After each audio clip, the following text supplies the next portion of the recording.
So far we have learned how to convert the Python file into an executable. Now we are going to learn how to bundle up the EXE into a package that can be installed in other systems. So previously we have made this file, and one more important information that I want to share with you all. In case if you have any dependency of your file, then you just place it in this folder only. So this folder is inside this dist. So if you have an image or any other file related to that, you can just place it over here. So in case in a program, if you have provided a path for a file which is inside a particular folder, then just move that entire folder over here. Now once done, we have to go to the Google and we have to install one package. Now once done, we have to go to the Google and we have to install one software with the name NISIS tool. Now here you will see download NISIS from SourceForge. Just click on this, click on the download button. It will start downloading. Now once downloaded, you need to install this software. Now once installed, and then search for it. This is how it will look like. Now in this software, we will be going with this second option which says installer based on zip file. So what I am going to do, I am just going to convert this one into a zip,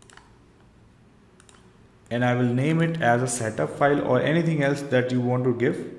Just type setup. Now here is the setup. So I will just click on this installer based on zip file, navigate to the folder and select the zip file, click on open.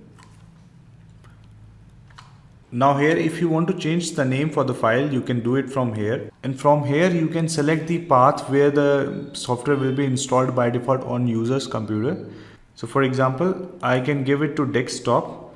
So next time when user will click on next, then it will be by default it will be installed on his desktop. One important piece of information: if you are adding it into a program files, then make sure that there is no database on your system, because if there is a database, then the program files will not allow the program to create make changes in that database. In that case, you need to change the permission for the database so that it will work.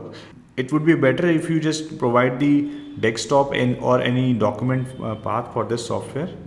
So I'll just give it desktop over here, and from here I'll just click on generate button.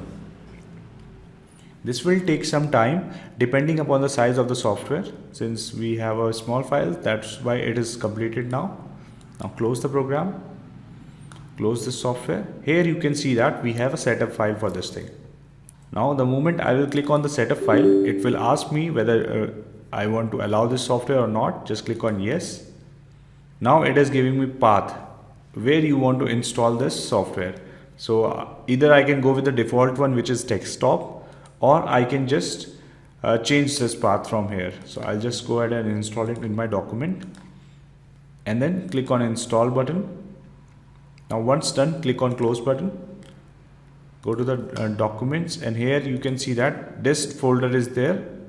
Click on the dist folder, and inside the dist folder we have this main file software. So if I'll just click on it, the software will start. The notepad will start and I can start writing on it. So with this we have completed our last video on Tkinter module.